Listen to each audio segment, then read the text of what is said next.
Okay, hi guys, welcome to this McElroy quick tutorial. My name is Sergio Gibrim, and today we're just going to talk to you and take you through the process of how to do a proper fusion on a rolling 250 machine. Okay, so for today's example, we don't have a pipe on the machine, but we're going to simulate that process anyhow.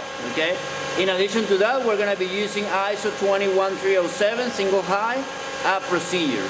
All right, so if you're ready, after you put all your information into your data logger 6, all right, the data logger will tell you what are the pressures and the temperatures and the times that you need to complete that fusion properly.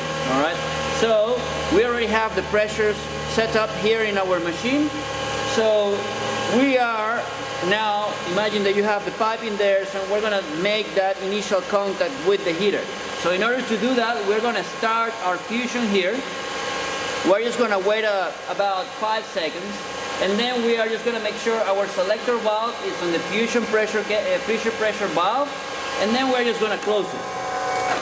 So now the pipes are together, okay, and they are in the process which is called beat up. In the beat up process, what you want is to guarantee that you get at least 1 millimeter of bead all around the pipe on both sizes.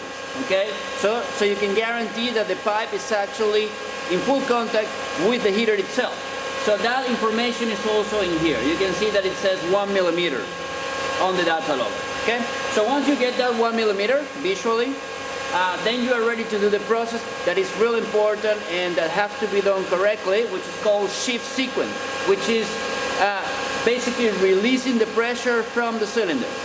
In order to do that, in order to get to drag pressure, okay, very quickly, what you do is just basically move this selector valve from fusion to your heating pressure, which is your drag pressure. So basically you put that in heating, wait until the pressure goes down to drag, and once you are in drag position, then you move your carriage, your directional valve, you put it in neutral. Okay, so in that moment you are resetting your timer, okay, and you're gonna start counting the heat soak time that appeared in here, which for this case is just 4 minutes and 10 seconds. And also after you finish that time, what you're gonna do next is you're gonna wait, you're gonna look for a 4.4 minimum bead all around the pipe on both sides.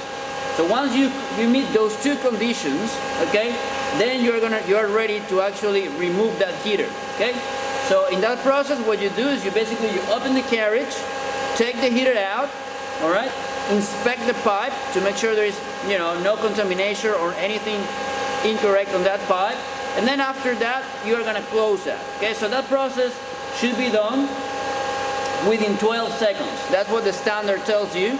Okay, so you have 12 seconds to open the carriage, take the heater, and close it again.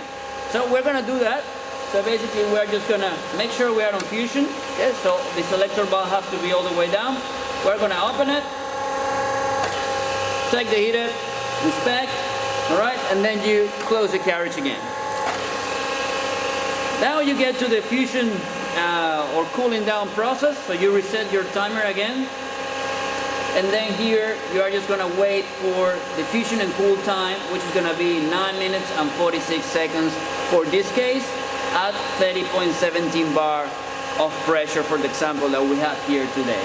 Now you just have to wait that time, and after the time then the pipe should be done correctly.